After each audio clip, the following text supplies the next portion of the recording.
चलो आज क्या रिवीजन करने जा रहे हैं?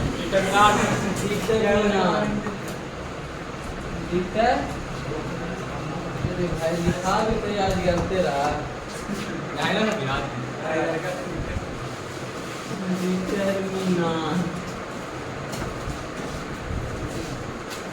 ना डिटरमिनेंट हम लोग पढ़ लिए, इसका शॉर्ट रिवीजन कर देते हैं, ज़्यादा से 30 मिनट रिवीजन होगा।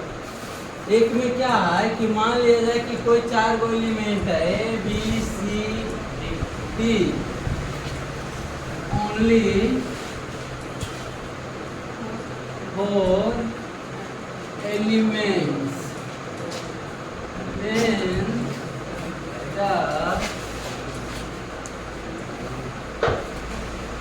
symbol A B C D is called determinant.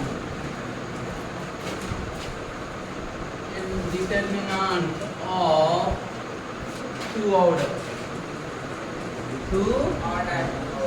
देखो ऑर्डर तो समझ में आ रहा है कि रो और कॉलम को जानते हैं, ऑर्डर करते हैं। 2 रो 2 कॉलम है तो ऑर्डर। अब इस ए डिटरमिनेंट का सिंबल अगर 4 एलिमेंट दे देगा ए बी सी डी, अगर उसको इस शेप में सजा देंगे तो डिटरमिनेंट हो जाएगा। डिटरमिनेंट का सिंबल ये होता है। डिटरमिनेंट का सिंबल क्या होता है? सिंबल ऐसा होता है ना। और डिटरमिनेंट हमेशा एक वैल्यू देता है, न कि किसी एलिमेंट को जैसे वैसे छोड़ देगा, एक वैल्यू देगा। जैसे कि यहाँ पर डिटरमिनेंट में दिया हुआ है कि ए बी सी डी, ये डिटरमिनेंट है। इसका वैल्यू निकालने के लिए आगे सिखाया जाएगा। 2 ऑर्डर के है, 3 ऑर्डर का भी सिखाया जाएगा। और ध्यान देना कि डिटरमिनेंट क्या होता है कि उसका रो और कॉलम हमेशा बराबर रहेगा, यानी हमेशा स्क्वायर मैट्रिक्स को डिटरमिनेंट के रूप में बदल सकते हैं। अब यहाँ पे दिया हुआ है कि ए बी सी डी है, 4 एलिमेंट का सजा तो सकता है ना। वैसे 8 गो एलिमेंट रहेगा तो उसको भी सजा सकता है। 8 गो या 6 गो, 9 गो एलिमेंट, 9 ना 9 एलिमेंट रहेगा तो ना 3 ऑर्डर के बनेगा। जैसे लग जाएगा A B C D E F G H, 9 गो एलिमेंट है, इसको डिटरमिनेंट बोल सकते हैं। पहला नंबर ध्यान देना कि हम इसको डिटरमिनेंट को डिनोट किससे करते हैं? Capital A, capital B, capital C से। किससे डिनोट करते हैं?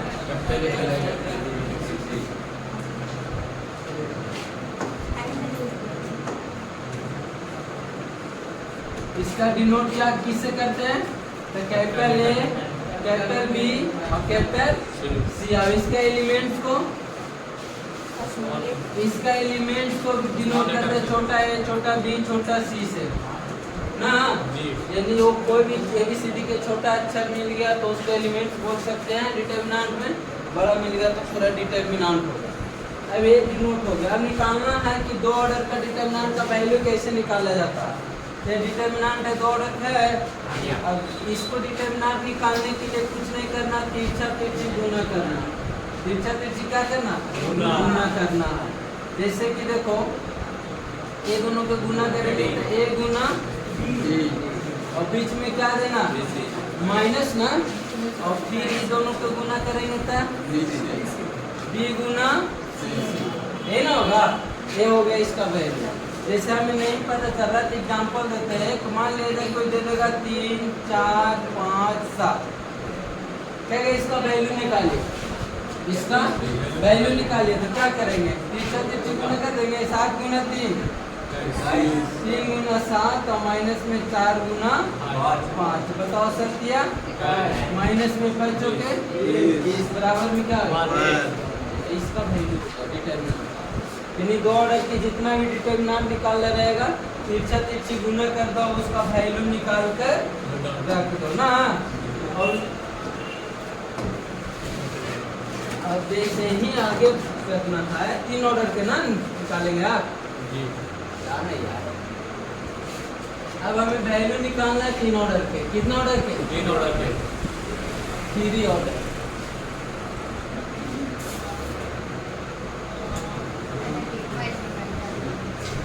पता ना राइटिंग कहाँ हो गया।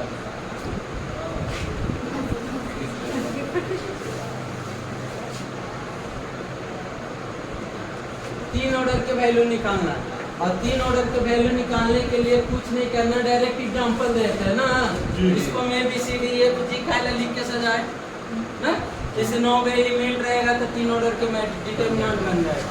जैसे कि मान लीजिए कोई वैल्यू दे देगा 2 4 5 7 3 2 1 1 क्या इस डिटरमिनेंट का वैल्यू निकालिए। इसका क्या निकालिए? वैल्यू निकालिए। अब बताओ तो इसका वैल्यू निकालने के लिए सबसे पहले हमें साइन की जरूरत होती है। किसकी जरूरत होती है? साइन की। तो इसकी साइन देखो क्या होता है, प्लस माइनस फिर minus plus plus minus plus, ये क्या हो गया हमारा? साइन हो गया। क्या हो गया? साइन हो गया। अब साइन हो गया तो हम सब में साइन बैठा सकते हैं। देखो वैल्यू निकालने के लिए 3 ऑर्डर वाला में 6 रूल होता है। कितने रूल होता है? 6 रूल होता है। कौन कौन रूल होता है? तो पहला नंबर हम बताए थे कि हम R1 से एक्सपेंड करेंगे, दूसरा बताए थे कि हम R2 से एक्सपेंड करेंगे, और तीसरा बताए थे R3 से। वैसे ही C1 से एक्सपेंड करेंगे, C2 से, C3 से, यानी सब जितना रो है सबसे एक्सपेंड कर सकते हैं, जितना कॉलम है सबसे एक्सपेंड कर सकते हैं। लेकिन बात एक शर्त ये है कि हमें अगर R1 से एक्सपेंड करना तो ये वाला साइन लिखना होगा R1 पे जी, R2 से एक्सपेंड करना तो ये वाला साइन लिखना होगा R2 पर, R3 से एक्सपेंड करना होगा तो ये वाला साइन लिखना होगा R3। वैसे ही अगर हम C1 से एक्सपेंड करना तो ये साइन लिखेंगे, C2 से तो ये साइन, और C3 से तो, यानी हमें जिससे भी एक्सपेंड करना उससे साइन यूज करना पड़े। तो हम इसमें एक्सपेंड करें, एक्सपेंडिंग अलोंग, बताओ R1 या R2 या R3 किससे करें? R1 से करते हैं। अगर R1 से समझ में आ जाएगा तो R2 R3 भी आ जाएगा, यानी अलोंग R1। अब बताओ तो कि R1 से एक्सपेंड करना तो R1 के साइन लिखना पड़ेगा ना। R1 के साइन क्या है? प्लस माइनस, है ना। और देखो वैल्यू निकालने का तरीका एकदम आसान है, जिसको नहीं आता ध्यान से देखना। कहाँ जाने रंजीत? सोच रहा है देखना। अब बताओ तो बोला गया है कि R1 से एक्सपेंड करना, किसी को न लेना, तो लेना है सबसे पहले किसको? किसको लेना? अब 2 के सामने जो भी आ रहा उसको ढक लेगा। 2 के सामने ये रख लिए और 2 के सामने ये ढक ले, कौन बच गया? 3 2 1 ये ना बच गया। देखो जो 2 के सामने इधर ढक ले, 2 के सामने इधर ढक ले, बच गया, उसको लिख दिए। अब देखो इधर आगे प्लस था तो प्लस लिखने की जरूरत है नहीं ना। अब आगे जा रहे तो कौन आ रहा है? 4 के ऊपर कौन है? माइनस, और 4 भी ना लेना है कि नहीं लेना? अब 4 लेना तो 4 के सामने इधर और 4 के सामने इधर रख दे, कौन बच गया? 7 2 1 1। फिर कौन बच गया? 5 ना। और 5 के सामने इधर और 5 के सामने इधर ढक दे, कौन बच गया? 7 3 1 1, ये बच गया। अब इसका वैल्यू निकाल देंगे चुपचाप। देखो जब भी 2 ऑर्डर के ना डिटरमिनेंट जी, 2 ऑर्डर के है नहीं है, और 2 ऑर्डर के डिटरमिनेंट है 3 का 3 ना, 3 एकम 3, और बीच में जानते हैं क्या देते हैं? माइनस 2 एकम 2। तो देखो ये दोनों को गुना किए, अब ये दोनों को गुना किया, घटा दिए। अब बीच में माइनस है तो माइनस, 4 है तो 4। अब फिर देखो यहाँ पे ये दोनों को गुना किया तो 7 एकम 7, और 2 एकम 2, माइनस में ना जी, और प्लस में 5, 7 एकम 7 और 3 एकम 3। देखो ठीक से समझाते हैं। जब भी यहाँ पे ढकने के बाद R1 से लिए तो R1 वाले को ढकना है, जो सामने सामने जो बच जाएगा उसको लिख देंगे। तो सामने सामने ढकना है, जो बच जाएगा उसको लिख देंगे। बचेगा 4 एलिमेंट, तो 4 एलिमेंट वाले में हम ज़्यादा है कि तीसरा तीसरी गुना करके घटाते हैं। तो ये दोनों को गुना किए तो 3 आया, ये दोनों गुना किए 2 आया, घटा दिए। वैसे ही सब में किए। अब गुना तो जोड़ घटाओ तो सबको आता ही है। 2 गुना 2 3 में 2 जाएगा, कितना बचेगा? माइनस 4 गुना कितना बच गया? 5, प्लस 5 गुना कितना बच गया? 4 ना। देखो 5 चुके 2 माइनस 20 और प्लस में कितना हो गया? 20 सेकंड में कट गया ना, कितना बच गया हमारे? यानी डिटरमिनेंट कितना आ गया 2। यानी हम R1 से एक्सपेंड किए तो 2 आया, R2 से भी करेंगे तो 2 ही आएगा, R3 से भी करेंगे तो 2 आएगा। यानी इसमें कोई भी चेंजिंग नहीं हो सकता है। जैसे कि अगर एक और कर दे, बताओ किससे कर दे एक और एक्सपेंड, पहले लिख लेते हैं क्वेश्चन ना, एक्सपेंड किससे कर दो, वही क्वेश्चन लिखेंगे ना।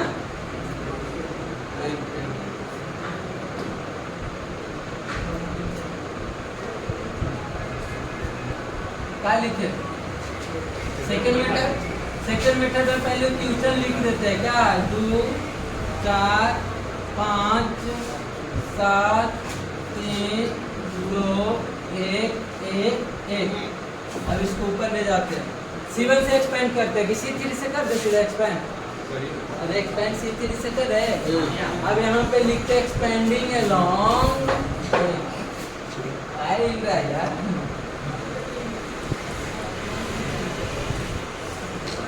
expanding along C1।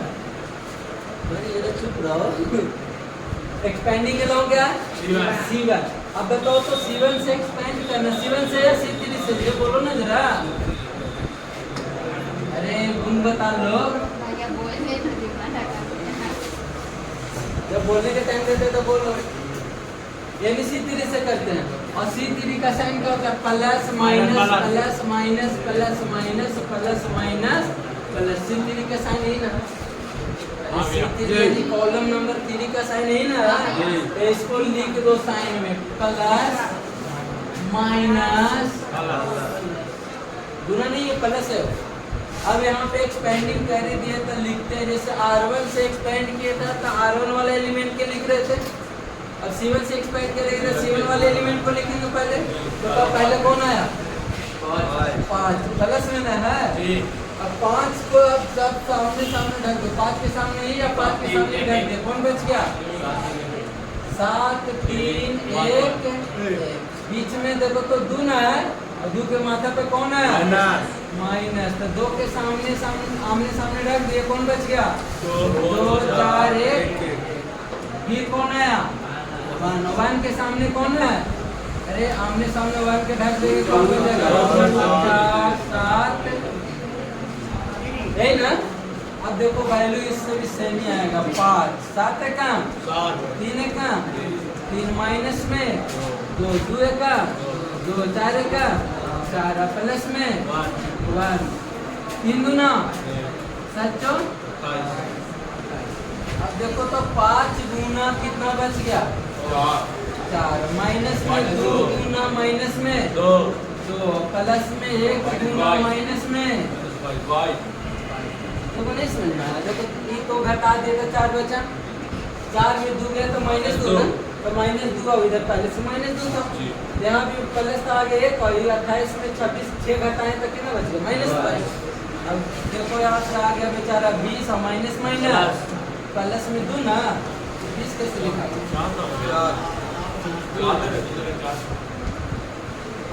लगा छोड़ो, माइनस में 22। अब बताओ तो 24 माइनस 22 बराबर कितना आ गया, यानी जिस तरीके से R1 से निकाले C3 से निकाले उसी तरीके से किसी से भी निकालने के लिए बोलेगा तो ऐसे ही निकालना है, साइन को यूज कर लेना है। साइन को रखने की जरूरत नहीं है, जब पर लिखना है जब बड़े यूज ना लिख लेंगे तो अरे प्लस से शुरू करेंगे, एक एक बीच करके लिखते जाएंगे है ना। आगे रूल बताए थे, आगे कौन सा रूल बताएं बोलो भाई, प्रॉपर्टीज ऑफ डिटरमिनेंट ये ना बताए हैं, बोलो में तो निकला लग रहा है।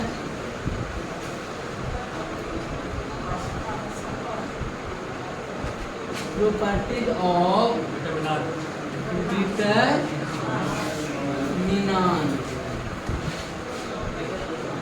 लिखे ना, प्रॉपर्टीज ऑफ डिटरमिनेंट। अब बताओ प्रॉपर्टीज को हिंदी में लिख दे या इंग्लिश में, हिंदी में लिखेंगे ना, सीधा बोल देते हैं हाँ। जो वीडियो देखेगा समझ में आ जाएगा, जो ना देखेगा जाएगा, उनको क्या लेगा।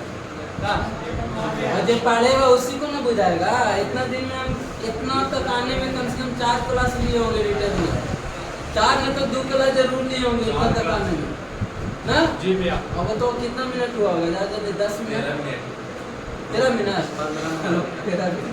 चलो प्रॉपर्टी नंबर 1 बताया गया होगा कि अगर किसी डिटरमिनेंट का दो रो या 2 कॉलम क्या है आइडेंटिकल, 2 रो या 2 कॉलम आइडेंटिकल, यानी क्या होता है 2 रो और क्या ना और 2 कॉलम।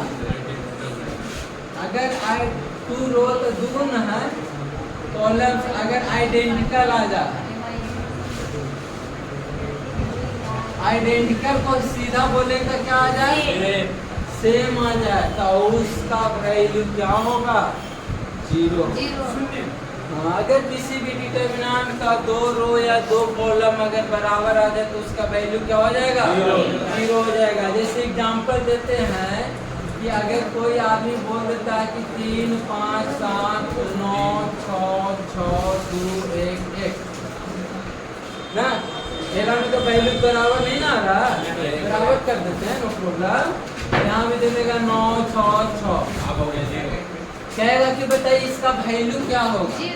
तो देखना है कि 2 रो या 2 कॉलम बराबर है या नहीं। 2 रो, अगर रो बराबर है तो दोनों रो में होना चाहिए, कॉलम बराबर है तो दोनों होना चाहिए। बताओ तो रो नंबर 2 और रो नंबर 3 ये दोनों बराबर है, ये दोनों बराबर है तो इसका वैल्यू क्या हो जाएगा 0 हो जाएगा। घरे बैठ के इससे निकाल के देखना 0 आएगा। अगर और कोई ऐसा पूछ दे कि तो बताइए 40 50 60 39 43 41 40 50 60, कहेगा बताइए इसका वैल्यू क्या होगा। कैसे 0 हो गया, R1 और R3 बराबर है इसलिए इसका वैल्यू क्या हो गया 0 हो गया। रूल नंबर 1 यही ना था प्रॉपर्टी नंबर 1 कि अगर किसी भी डिटरमिनेंट के 2 रो या 2 कॉलम बराबर है तो उसका वैल्यू क्या हो जाएगा 0 हो जाएगा। प्रॉपर्टीज नंबर 2 में क्या बोला गया है कि अगर किसी भी डिटरमिनेंट के 2 रो या 2 कॉलम क्या रहेगा प्रोपोर्शनल ना, अरे प्रोपोर्शनल लेना रहेगा। यानी अगर किसी भी डिटरमिनेंट के 2 रो, कितने रो 2 रो और 2 कॉलम्स अगर क्या रहेगा प्रोपोर्शनल, अरे प्रोपोर्शनल का मतलब होता है जैसे देखो 2 रो या 2 कॉलम और डिटरमिनेंट, चाहे तो 2 रो चाहे तो 2 कॉलम अगर आपस में क्या रहेगा प्रोपोर्शनल। प्रोपोर्शनल कहेगा सीधा सा कि एक ही अनुपात में, क्या अगर एक ही अनुपात में रहेगा चाहे तो इसको सेम प्रोपोर्शनल भी बोल सकते हैं। अगर एक ही अनुपात में रहेगा तो उसका वैल्यू क्या हो जाएगा 0 हो जाएगा। जैसे एग्जांपल से समझ में आएगा कि अगर कोई डिटरमिनेंट है 2 4 5 7 3 2 4 8 10, क्या है इसका वैल्यू बताइए, इसका क्या बताइए वैल्यू बताइए।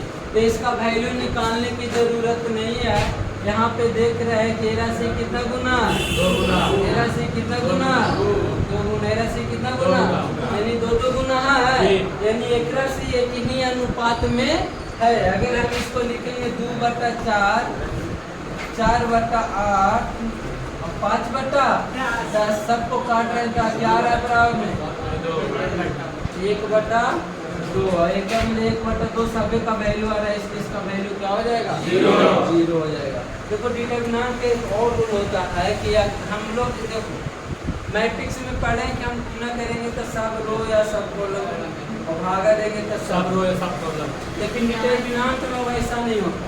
डिटरमिनेंट कहता है कि अगर हमें गुना करना है तो कोई एक रो या तो कोई एक कॉलम में गुना करो, अगर भागा देना है तो कोई एक रो या कोई एक कॉलम में भागा दो। जब वो रूल हम लगाएंगे तो इसमें से हम 2 को कॉमन ना ले सकते हैं जी। अगर हम रो नंबर 3 से 2 कॉमन ले लेंगे तो बताओ तो 1 के बराबर ना आ गया तो यही वाला रूल था जी। इसी का थोड़ा अपडेट कर दिया गया है जी। तो दिक्कत आप जैसे ही आगे जाएंगे अगला रूल क्या बताए इंटरचेंज कह रहा है कि अगर किसी डिटर्मिनेंट के रो और कॉलम को क्या इंटरचेंज करते हैं रो को कॉलम में और कॉलम को रो में यानी रो और कॉलम को आपस में क्या कर दे interchange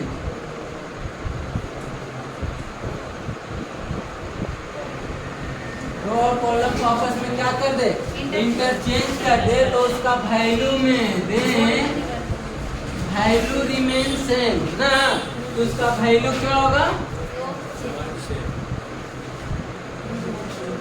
will be not change यानी अगर हम किसी भी डिटर्मिनेंट के रो को कॉलम में और कॉलम को रो में कर दे तो उसका वैल्यू में कोई भी परिवर्तन नहीं होगा जैसे कि मान लिया जाए कि एग्जांपल देते हैं तो 5 7 9 1 3 ज़्यादा बड़ा हो जाएगा ना दो ही वाला ले लें 4 7 9 8 3 वाला भी लेंगे तो कोई चेंज जैसे डिटर्मिनेंट है इस डिटर्मिनेंट का हम वैल्यू निकालेंगे तो 7 चौक 28 7 नंबर 63 8 चौके 32 हो जाएगा ना उल्टा पड़ जाए 8 चौके 32 और 7 नंबर 63 अब बताओ तो इसको में घटाएंगे तो कितना आता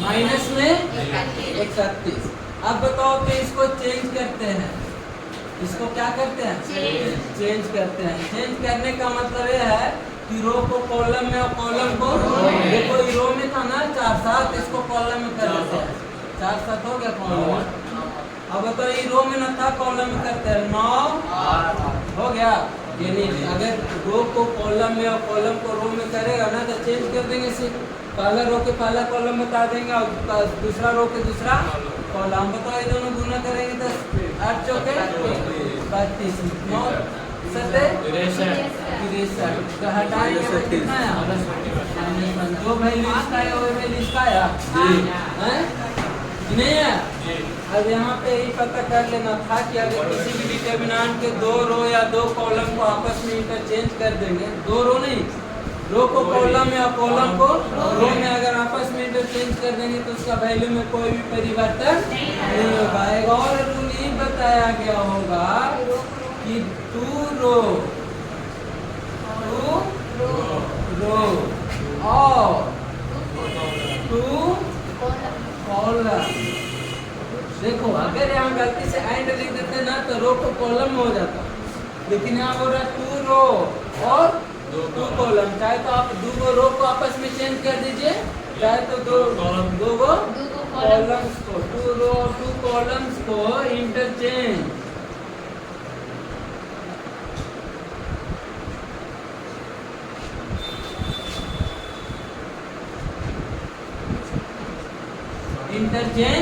ईच अदर देखो शॉर्ट लैंग्वेज यूज कर रहे हैं कारण है कि टाइम बचेगा रिवीजन कर रहे हैं पढ़ा लिखा हुआ है सब कुछ लिखा हुआ है कॉपी में अब कह रहा है कि अगर किसी भी डिटर्मिनेंट के 2 रो या तो 2 कॉलम चाहे तो आप 2 रो को आपस में चेंज कर दीजिए चाहे तो 2 कॉलम को आपस में चेंज कर दीजिए तो उसका वैल्यू में कोई भी परिवर्तन नहीं होगा यानी उसका वैल्यू में कोई परिवर्तन नहीं होगा then the value of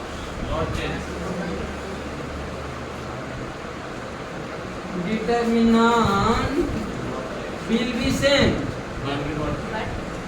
will be same but sign opposite लेकिन उसका क्या हो जाएगा उसका साइन क्या हो जाएगा अपोजिट हो जाएगा बट साइन ठीक उसका साइन क्या साइन क्या हो जाएगा अपोजिट यानी उसका वैल्यू में कोई परिवर्तन नहीं होगा, लेकिन उसका साइन में परिवर्तन हो जाएगा। उल्टी लिख दी ना, ठीक है। साइन विल बी अपोजिट, उल्टा लिखा गया था। तरह की दो रो या दो कॉलम को आपस में इंटरचेंज कर देंगे तो उसका वैल्यू में कोई भी परिवर्तन नहीं होगा। वैल्यू जो आ रहा था शुरू में वही आएगा, लेकिन उसका साइन चेंज हो जाएगा। अगर प्लस में आ रहा था तो माइनस में हो जाएगा, और माइनस में आ रहा था तो प्लस में हो जाएगा। जैसे कि एग्जांपल देते हैं,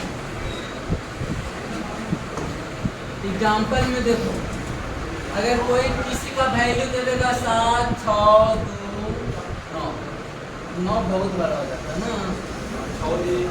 3 कहेगा कि बताइए इसका वैल्यू निकालिए। तो पहले इसका वैल्यू निकालेंगे तो 7 गुना 3 21 ना, और 6 दूना 12, 12 9 में कैसे होता है, कितना आ जाएगा 9। लेकिन इसका चेंज करते हैं, रो को पहलका रो को पहलका दूसर का रो में, दूसर का रो को पहलका रो में। बताओ ये R1 ना था, इसको R2 में कर दे रहे हैं। 7 6 2 3, अभी दोनों के आपस में गुना करते हैं। अब बताओ तो 6 दूना 12, कितना आ जाएगा।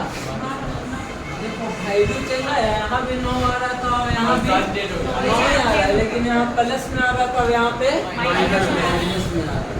तो दिक्कत, यानी ध्यान से सुनो जरा। पहला प्रॉपर्टीज बताए हमें कि अगर किसी भी डिटरमिनेंट के दो रो और दो कॉलम अगर आइडेंटिकल है, दो रो या दो कॉलम क्या है आइडेंटिकल है, तो उसका वैल्यू 0। अगर किसी दूसरा रूल बता रहे हैं, अगर किसी डिटरमिनेंट के दो रो या दो कॉलम को अगर प्रोपोर्शनल में है, दो रो या दो कॉलम किस में है, प्रोपोर्शनल में है, तो उसका वैल्यू क्या हो जाएगा 0 हो जाएगा।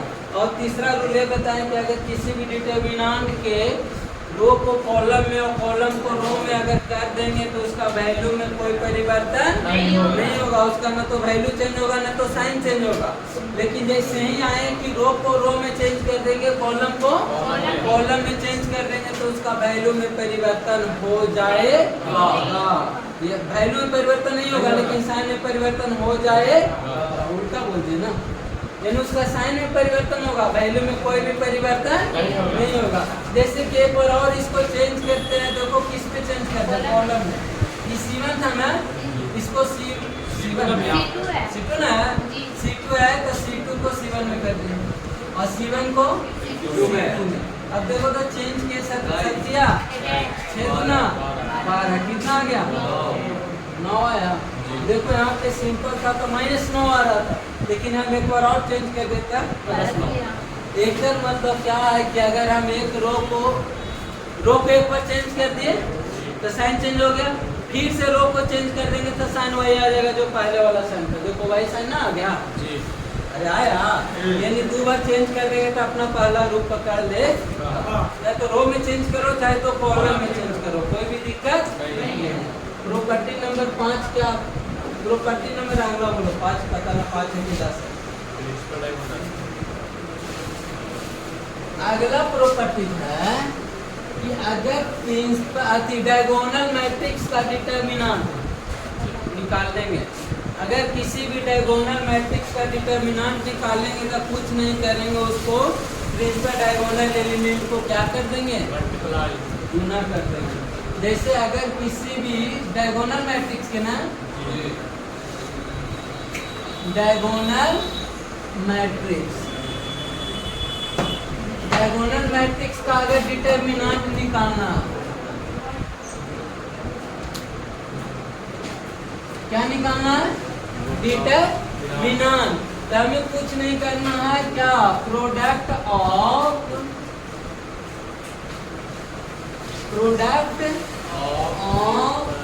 Principal diagonal element, principal diagonal element. और प्रिंसिपल डायगोनल एलिमेंट मैट्रिक्स में बताए, अरे तिरछे वाला को बोलकर। जैसे एग्जांपल कि मान ले जाए कि कोई डिटरमिनेंट है, मैट्रिक्स पहले है ना, 2 7 0 5, ये भी 0 है, क्या है ये मैट्रिक्स है।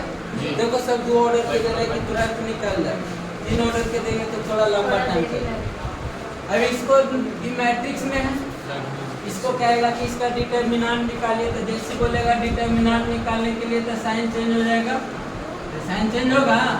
अब साइन चेंज हो गया तो बताओ, तो अब तीसरा से गुना करेंगे, 5 दूना 10, 0 में 0 गया तो यानी कितना है, 0 में 0 गुना होगा तो 0 ना, हम तो घटा दिए ना, ये ना कि हम डायरेक्ट भी कर देंगे कि अगर प्रोडक्ट निकाल देंगे प्रिंसिपल डायगोनल एलिमेंट के, तो प्रिंसिपल डायगोनल एलिमेंट यही ना, अरे यही ना, डायरेक्ट हम इसको क्या लिख सकते थे, 5 गुना 10। जैसे 3 ऑर्डर किया देखो 2 सेकेंड में बन जाएगा। जैसे कोई आदमी बोल देगा डायरेक्ट डिटर्मिनेंट दे दे, कोई आदमी बोल देगा कि 7 0 9 0 3 0 5 0 0 0 1 कहेगा कि इसका वैल्यू निकालिए, 0 है, सबके सब 0 है, खाली सबके छोड़ के।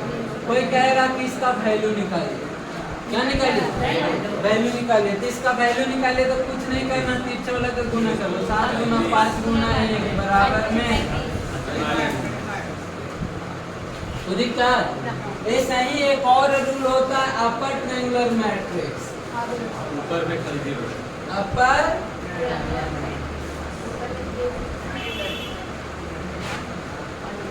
अपर ट्रायंगुलर मैट्रिक्स का डिटर्मिनेंट, अपर ट्रायंगुलर मैट्रिक्स का क्या डिटर्मिनेंट, तो इसका भी अपर ट्रायंगुलर मैट्रिक्स में अगर गलती से मिल जाए तो प्रोडक्ट ऑफ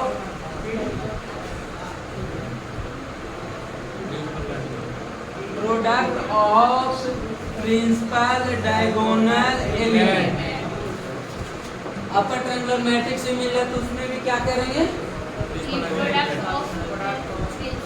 अरे भाई प्रिंसिपल डायगोनल एलिमेंट को गुना कर देंगे, प्रोडक्ट में होता है गुणनफल। अब बताओ तो कि कोई आदमी दे देगा 3 ऑर्डर के डायरेक्ट देता है, मैट्रिक्स कर रहा है ना, हम डायरेक्ट डिटर्मिनेंट एग्जांपल दे रहा, कोई दिक्कत नहीं ना, तो देखो मैट्रिक्स के रूप में लिखते फिर डिटर्मिनेंट के रूप में लिखते तब वैल्यू निकालते, डायरेक्ट डिटर्मिनेंट लिख देते। अब बताओ यहाँ से 7 0 अपर ना है, यानी ऊपर में 0 जाना चाहिए, तो 0 नहीं दे, 0 भी ले सकते हैं, नो प्रॉब्लम। 7 3 5 0 1 6 0 0 9 कोई दिक्कत।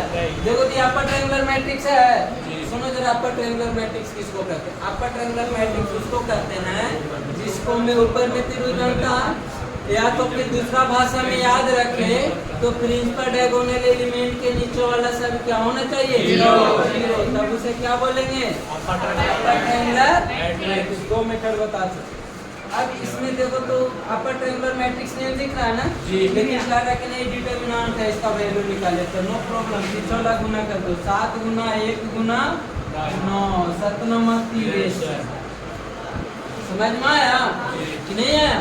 वैसे ही एकदम सेम है लोअर ट्रायंगुलर मैट्रिक्स,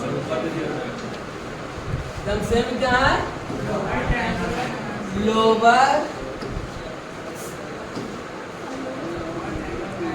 फोटो से आ गया धीरे धीरे ना, लाइक करता है लाइक।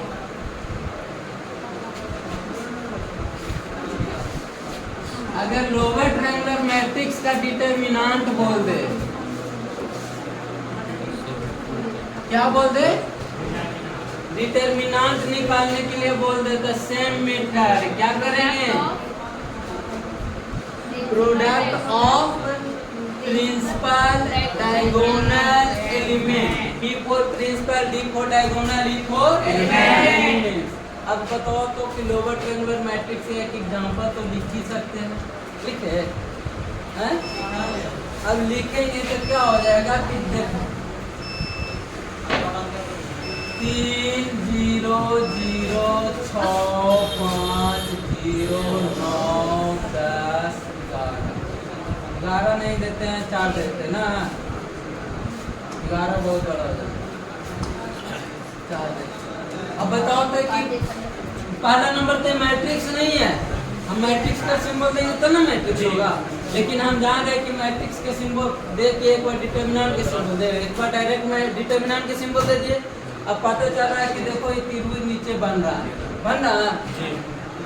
लोअर ट्रायंगुलर मैट्रिक्स है, और लोअर ट्रायंगुलर मैट्रिक्स है तो तिरछे वाला कोई गुना कर दो। तिरछे में कौन है 3 5 4 बराबर में 60। समझ में आया? और ये फिक्स नहीं है कि प्रिंसिपल डायगोनल एलिमेंट 0 नहीं होगा, वो भी 0 हो सकता है।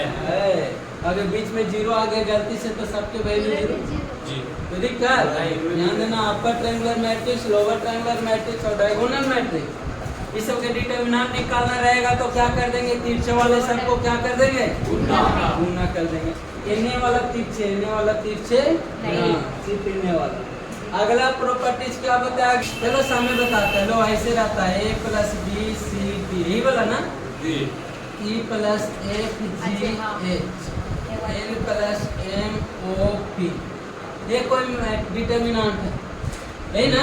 इस डिटर्मिनेंट का एक सिंपल प्रॉपर्टी है कि कुछ नहीं करता बेचारा, अलग अलग का वो ले लेता, ए E L C G O D H P, और बीच में अगर प्लस है तो प्लस और माइनस रहेगा तो माइनस।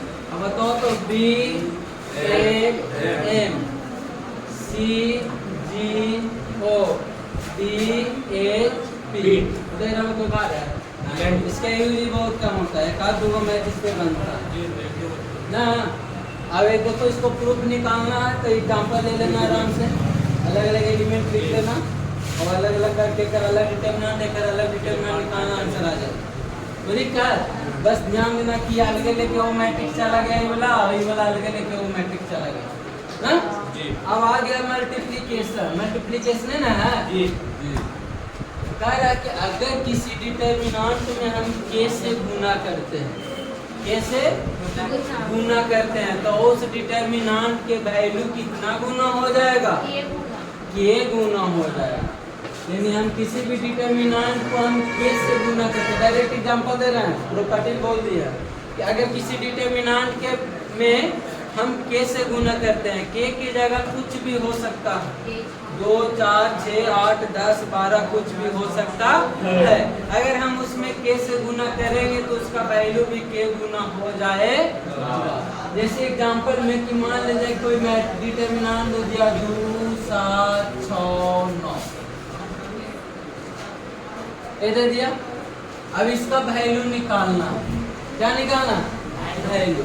तो बताओ वैल्यू निकालेंगे तो 9 गुना 18 6 सते 42, घटाएंगे तो कितना आएगा, 24, ठीक ना आएगा, 24 ना आएगा, 24 आ गया।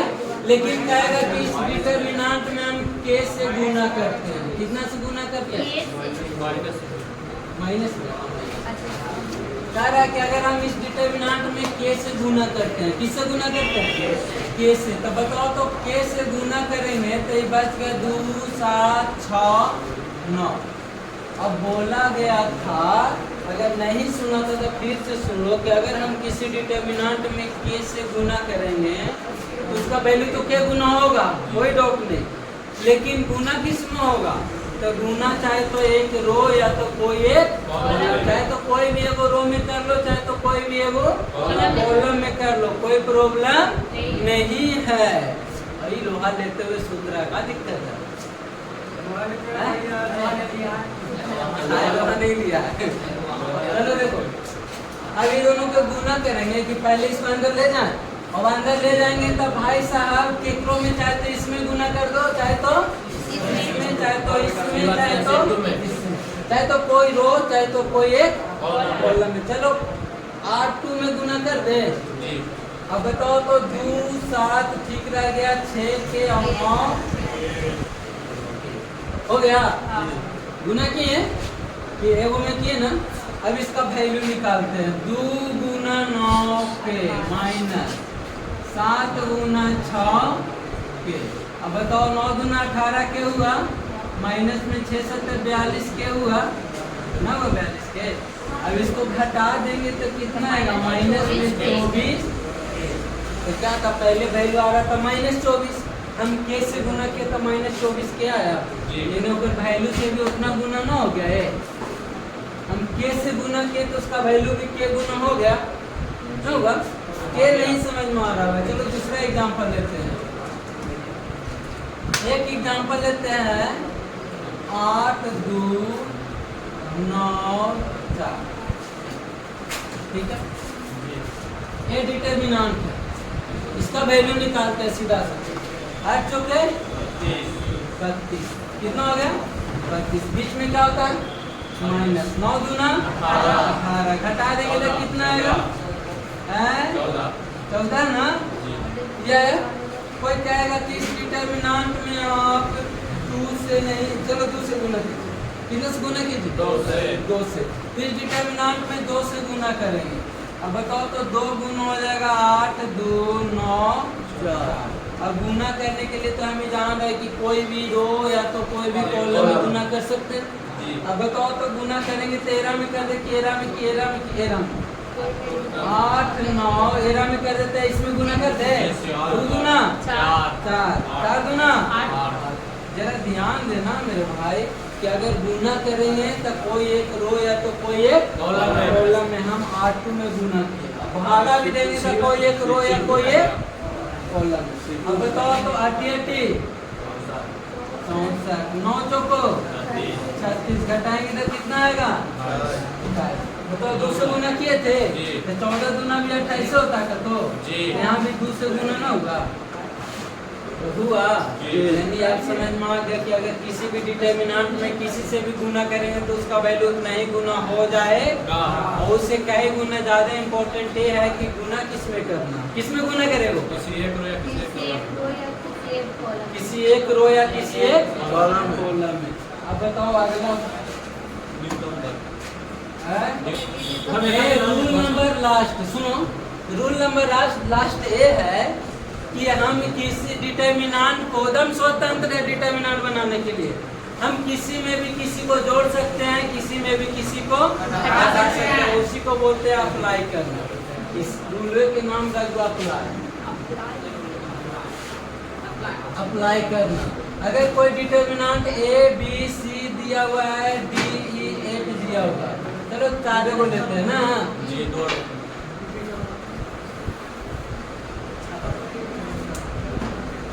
ए लेते हैं, कोई दिक्कत?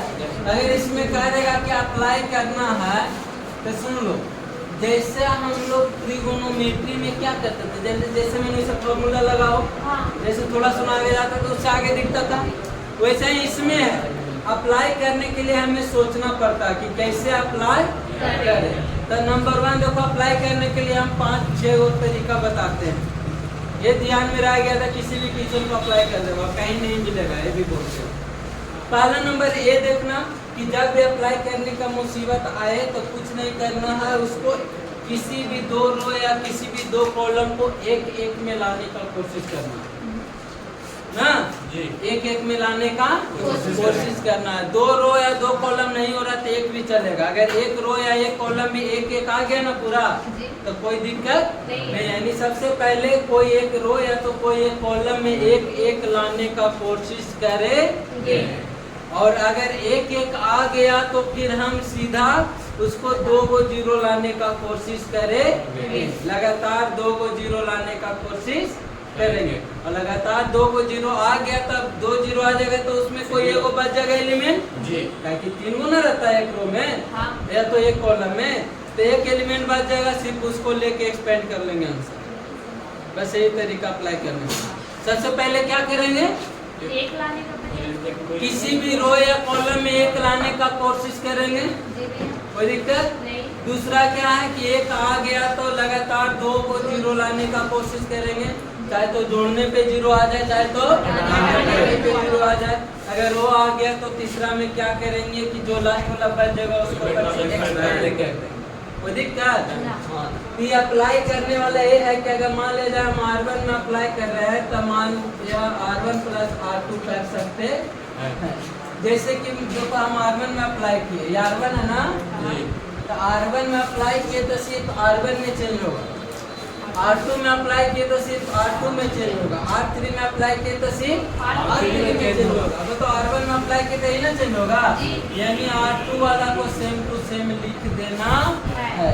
और R1 बोल रहा है कि R1 में R2 को जोड़ के लिखिए, अगर हमें ये सब नहीं चाहिए, हमें R1 तब लिखना है जब R1 को R2 में जोड़ के। वो तो R1 में A है और R2 के सामने कौन है, D, यानी R1 में A और R2 में D है, देखेंगे दोनों को जोड़ के लिखना है A प्लस। वैसे ही R1 में क्या है B, R2 में क्या है C, तब B प्लस C करके लिखना।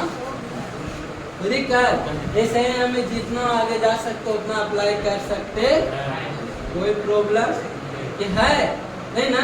यही सब डिटर्मिनेंट आगे चल के बहुत ऐसा क्वेश्चन है कि बिना अप्लाई कर ले नहीं बनेगा। खास करके केसीसी वाला चैप्टर है जो 25 के ऊपर वाला था ना, 25 के ऊपर क्वेश्चन, वो सब में खाली अप्लाई करते करते दिन जाता। बाकी तो ट्रिपल है, किसी रो में एक एक दे रहता था, खाली घटाना रहता ना, और किसी में नहीं दे रहता तो हम कॉमन करते थे, एक एक आ जाता। लेकिन 25 के ऊपर वाला क्वेश्चन थोड़ा हार्ड है। अब तुम लोग जाके एनसीईआरटी रिवीजन कर लेना, केसीसी ना बना हुआ है ये, एनसीईआरटी रिवीजन कर लेना, हो जाएगा। वीडियो वाले जरा चैनल को सब्सक्राइब और वीडियो के लाइक जरूर कर दीजिएगा।